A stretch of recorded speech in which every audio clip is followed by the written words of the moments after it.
82% ബിസിനസ്സുകളും പരാജയപ്പെടുന്നതിന് ഒരു കാരണം cash flow problem ആണ് എന്നാണ്. അത്രയും പ്രധാനപ്പെട്ടതാണ് ക്യാഷ് ഫ്ലോ എന്ന് പറയുന്നത്.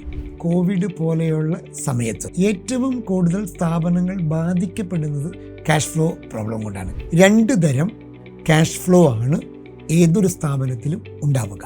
പ്രോഫിറ്റും ക്യാഷ് ഫ്ലോയും തമ്മിലുള്ള ബന്ധം എന്താണ്? ഇത് രണ്ടെണ്ണത്തിൽ ഏതാണ് ഏറ്റവും പ്രധാനം? പ്രൈസിംഗ് സ്ട്രാറ്റജികൾ മികച്ചതായില്ലെങ്കിൽ ക്യാഷ് ഫ്ലോ മാത്രമല്ല പ്രോഫിറ്റബിലിറ്റിയിലും ബാധിക്കുമെന്ന കാര്യത്തിൽ ഒരു തർക്കവുമില്ല. ചെലവുകളെ കൺട്രോളിൽ കൊണ്ടുവരിക. നമ്മുടെ ചെലവുകളെ 3ആയി തരംതിരിക്കാം. എന്താണ് 3 തരം കാറ്റഗറിയായ ചെലവുകൾ? ഓരോ എക്സ്പെൻസുകളെയും ശ്രദ്ധിക്കുക. എക്സ്പെൻസായിട്ട് പോകുന്ന പണം ആവശ്യത്തിനാണോ പോകുന്നത്? അത് സ്ഥാപനത്തിൻ്റെ വളർച്ചയ്ക്കോ സെയിൽസിനോ സഹായകരമായ ഗുണം ചെയ്യുന്നുണ്ടോ? എക്സ്പെൻസ് കൃത്യമായി മാനേജ് ചെയ്യില്ലെങ്കിൽ വലിയ അപകടത്തിലേക്ക് സ്ഥാപനം പോകും. പണം സംബന്ധപ്പെട്ട പ്രശ്നമാണ് ഒരു ബിസിനസ്സിൻ്റെ ഏറ്റവും പ്രധാനപ്പെട്ട പ്രശ്നങ്ങളിൽ ഒന്ന്. ഇനി ഇത്തരം പ്രശ്നങ്ങളെ മറികടന്ന് ഒരു പോസിറ്റീവായ ക്യാഷ് ഫ്ലോ ഒരു സ്ഥാപനത്തിൽ ഉണ്ടാവാൻ എന്തൊക്കെ സ്ട്രാറ്റജികളുണ്ട് എന്ന് നമുക്ക് നോക്കാം.